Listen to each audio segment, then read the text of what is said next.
Hola, ¿qué tal? Bienvenidos. Mi nombre es Alejandro Javier, soy psicólogo social y psicoanalista y me dedico a la atención clínica de pacientes.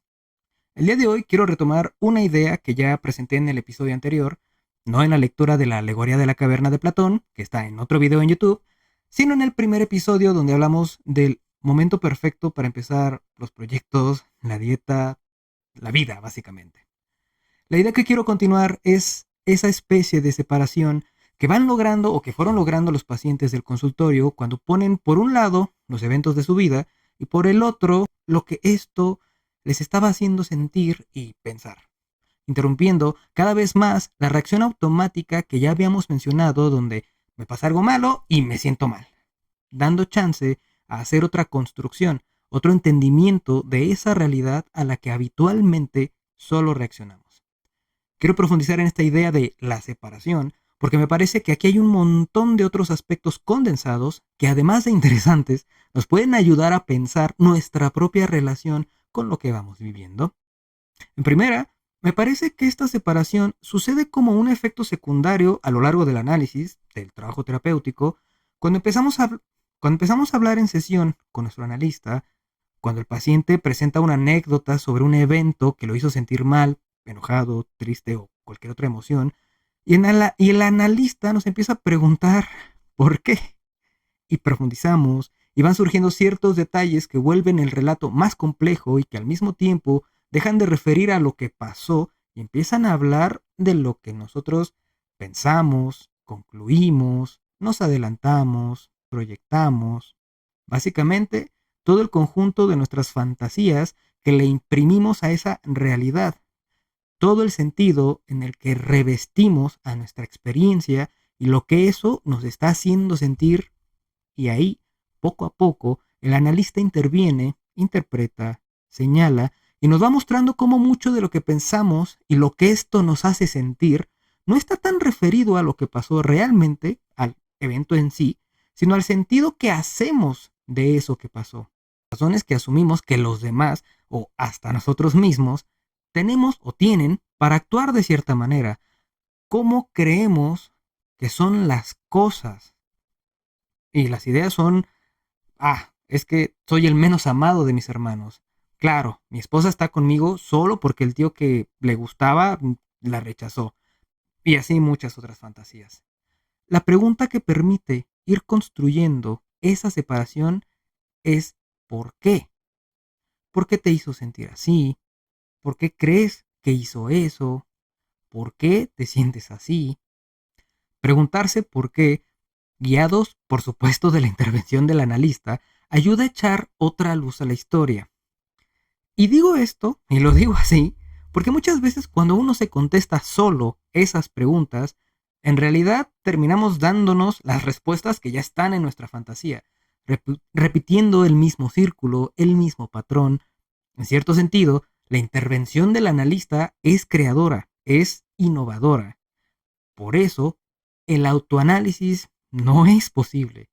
Aunque, por supuesto, eso no quiere decir que cierto nivel de introspección y reflexión que brinden nuevas y genuinas ideas no sea posible. Ahora, una pregunta que quizás deberíamos hacernos es, ¿qué onda con esta relación entre la realidad y las fantasías? ¿Por qué estoy implicando que se puede crear otra realidad? ¿Con qué realidad nos estamos relacionando y a cuál estamos reaccionando entonces? Para fácil y pronto, a la de nuestras fantasías, porque no hay otra. A ver, lo que estoy tratando de decir es una obviedad, pero también puede ser confuso. Pero a estas alturas ya deberíamos haber pensado al menos que esa realidad en la que vivimos, o al menos una gran y mayor parte de ella, tienen un carácter extrañamente flexible. No es tan difícil darnos cuenta que cada uno de nosotros tiene una visión de la realidad acomodada a la propia historia. Esto más bien tiene el carácter de una fantasía. Sí, obviamente enraizada con la realidad, pero no es la realidad. Se parece a ella, a veces más, a veces menos, y a veces coincide con la visión de los demás, y a veces está muy alejada. A ver, otra vez, no me refiero al mundo físico que habitamos, ni a sus leyes, me refiero a nuestra realidad humana. No me voy a poner más filosófico que eso, Ya para eso les leí la alegoría de Platón. Si se quieren poner filosóficos, y yo creo que vale la pena, empiecen por ahí. Ahora, ¿qué sucede con estas fantasías? Son una producción de sentido de las cosas. No sé si me siguen. Es el sentido que se produce para darle significado y valor a las cosas, a los eventos, a la vida, a todo en nuestra realidad humana. Y esta producción de sentido, de significado, es una operación que se hace a nivel personal y sociocultural, de manera sobre todo inconsciente y además en mutua relación e influencia, lo personal con lo cultural, de ida y vuelta, pues es algo que llamamos un movimiento dialéctico, más o menos. Estas fantasías conforman y atraviesan la realidad que vivimos. Son más o menos inseparables de lo que llamamos real. Y estas fantasías son el aspecto de la realidad en el que más vivimos y con más consecuencias para nuestra vida.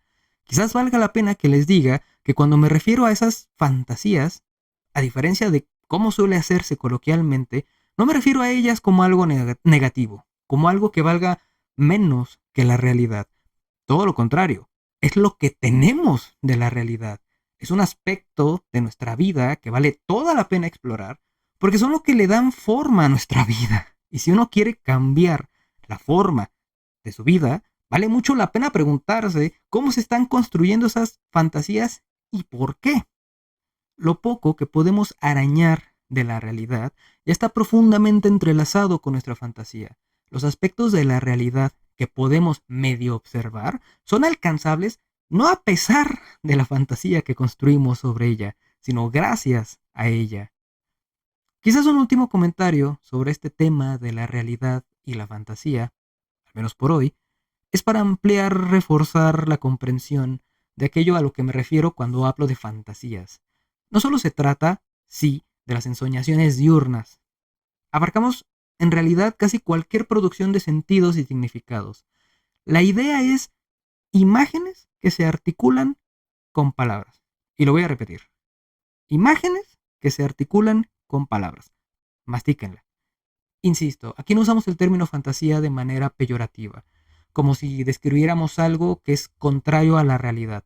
Las fantasías son también las valoraciones que hacemos, las conclusiones, los valores incluso que a veces defendemos tan fervientemente y que compartimos en cada época y cultura. La magia que perseguimos, tanto fuera como dentro del consultorio, no es no generar estas fantasías, es saber más o menos por qué se construyen de X manera, ser un poco más conscientes de ellas para poderlas construir diferentes. También es evitar que se vuelvan rígidas, porque esa rigidez nos impide pensar de otras maneras, de reaccionar diferente, y a veces nos atrapa en una realidad dolorosa y más difícil de lo que tiene que ser. Supongo que queda una pregunta sin responder, y es, entonces, ¿qué es la realidad? La verdad, no sabemos. Y quizás no importa tanto como queremos creer, porque no es con la realidad con lo que nos relacionamos, es con lo que creemos que es la realidad, con lo que lo hacemos, a lo que le respondemos e incluso a lo que le exigimos. La pregunta que importa no es ¿y qué es la realidad?, sino ¿y qué creo que es la realidad? ¿Qué estoy creyendo todo el tiempo que es la realidad? ¿Y por qué? Esa bendita pregunta.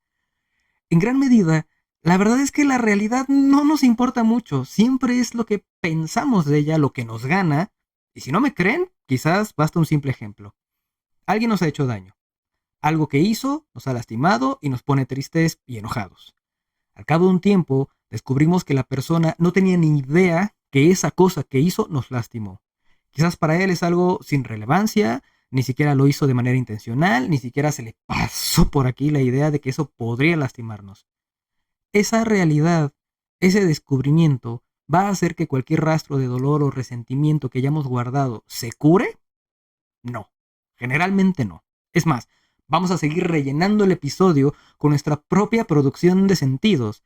Vamos a seguir interpretando el hecho según nuestra locura, según nuestra neurosis, y vamos a pasar de, mira, qué mala onda que es conmigo, a, mira, ni siquiera le importa. Si fuera más considerado, si yo realmente le importara como amigo, pareja, amante, lo que sea, la supuesta realidad casi nunca es suficiente.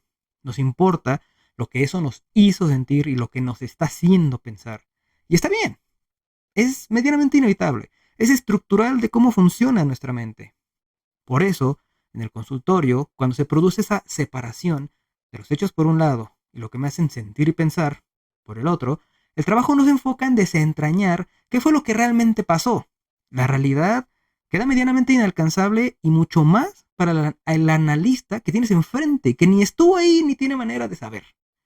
En lo que nos enfocamos es en el sentido que se está construyendo frente a ese hecho. ¿Y por qué? En la fantasía que se levanta, la analizamos, la interpretamos, la señalamos, la tratamos de dejar más o menos clara y a la vista para que puedas darte cuenta de esa extensión de realidad que vas creando sobre los hechos y que te está haciendo sentir más o menos mal. ¿Y luego qué? Ahí viene la magia, porque nos da la oportunidad de crear otra cosa, otro entendimiento, otra realidad, menos dolorosa, quizás un poquito más feliz, y que te libere un poco, que te dé un chance de ser feliz. Voy a dar solo un ejemplo más sobre la realidad de las fantasías, uno que me parece bonito. Si creemos que nos aman, nos sentimos amados. Y no sé si se dan cuenta de la fuerza de esto. Yo no puedo saber si me aman o no me aman. Realmente. Mil actos de demostración que yo pida para que me lo comprueben pueden no ser suficientes. O incluso aunque me los den. Eso no necesariamente tiene por qué significar para quien me trata de convencer de que me ama, que ahí y de esa manera demuestra su amor. Me está haciendo caso, pero no es lo mismo. No necesariamente. La realidad de la demostración ahí pierde toda su gracia. Pero, si yo creo, si yo puedo sostener como verdadera la ilusión, la fantasía de que me aman, me voy a sentir amado. El amor, la justicia, la verdad, lo divino, ¿dónde están? No están en ningún lado que no sea en nuestra mente, en el lenguaje compartido, en la cultura, como lo quieran llamar. Pero no están en ningún lado. Su materialidad no trasciende ese mundo de las ideas de Platón. Pero no quiere decir que no existan y que no tengan efectos en la vida. De hecho, tienen demasiados efectos en la vida. Llegados a este punto, nos queda una pregunta de ¿y esto qué? Por un lado, esto es una reflexión acerca del trabajo analítico que se hace en la clínica, presentando más o menos cómo se manejan o se trabaja con la percepción de la realidad que crea cada paciente y cómo esto los llevó en su momento a ese logro que mencionamos al principio del episodio, separar los sucesos de lo que me hace sentir y pensar, para poder analizarlo y cambiarlo si fuera necesario. Pero sobre todo lo presento porque creo que poder pensar sobre la idea de cómo nuestras fantasías construyen una de las partes más importantes de nuestra realidad psíquica, nos pueden ayudar a cuestionarnos si esto que estoy pensando, sobre lo que estoy viviendo, sobre lo que me pasa, sobre lo que hacen los demás, etcétera, en realidad es tan así como lo creo o si puede cambiar. Trabajar sobre esta pequeña pregunta puede ayudarnos a cambiar nuestra perspectiva de la realidad que vivimos para construirla diferente y sentirnos diferente, mejor. Quizás me ayude a sentirme menos enojado, menos infravalorado, empezar a ver el amor de otra manera, apuntando a cosas más alegres y a una construcción de nuestra realidad psíquica, otra vez, menos rígida. Pero esto ya lo vamos a hablar en otro episodio. Antes de terminar, quizás advertir que la creación de estas fantasías no es intencional y mucho menos consciente. No dependen en primera instancia de nuestra voluntad. La verdad es que nos sobrepasan y muchas de ellas ya están en nuestra cultura. Nos enfrentamos a ellas en nuestra educación, en todo el adoctrinamiento ideológico al que nos sometemos todo el tiempo, en redes, los medios, el mismo lenguaje. No podemos evitarlas. No se trata de evitarlas. Sin embargo, creo que sí podemos empezar a analizarlas, derribar algunas y sostener aquellas que valga la pena. Con esto les voy a proponer que terminemos por hoy y nos vemos en un siguiente capítulo. Nos vemos.